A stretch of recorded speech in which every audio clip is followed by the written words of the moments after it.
it's a band that's signed, they've got a record deal and a manager, forget it, because there'll be thousands before you know it. But it doesn't do any harm in asking. I worked with some guys who just loved this band, this European band, and loved them and said, please, can we use your music? We've only got a budget of $200, and showed them the ad, and they said, yeah, we love it, of course, because it's $200 they didn't have yesterday.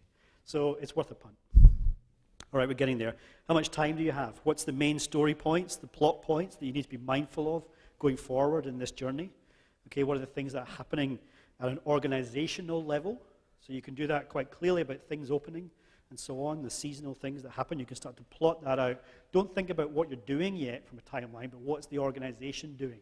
What are the things that I need to be cognizant of? Do I need to include a development timeline? If I know that changes to the website are really critical to my strategy, I've got to be allowing many months for that to happen.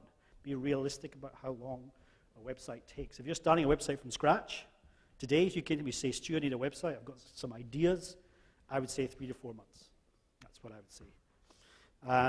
But if it's finessing stuff that's already on your website, maybe less. How does it map with offline marketing? How does this all integrate with your existing timeline? But what about call to action lead-ins? If we're saying to people, we want to send us photographs of this thing that happened, how much time do we need to leave for that? Is it a call to action of 4 weeks?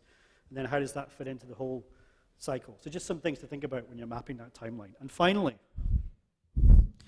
measurement. What are your key performance indicators? What is going to be the thing to say, yes, we did it?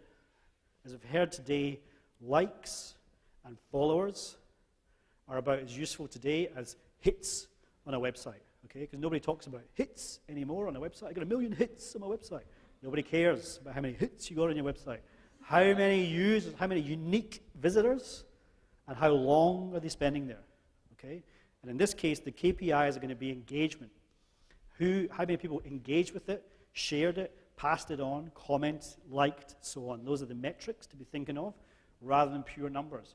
Because remember, if you've got 1,000 Facebook followers or 10,000 Facebook followers, and you put something out there onto Facebook and nobody does anything with it, you might as well have no Facebook followers. All right? So it's not about numbers of followers. It's not a race to get the most. It's not the amazing race. What online tools can you use? I will always come back to Google Analytics because it's the great untapped free resource of our time. Okay? If you went away and spent a painful, admittedly, painful 2 or 3 hours next week to really understand how you can use Google Analytics, it'll be the best investment you can possibly ever make, because what you can do in that free tool is amazing. What you can track, how do people go from A to B, where do they come from, how do they find us, what are they doing? Really understand this stuff, because it'll be the difference between spending $100, $1,000, $10,000 over here versus over here. Really understand it, particularly those paths. Okay? When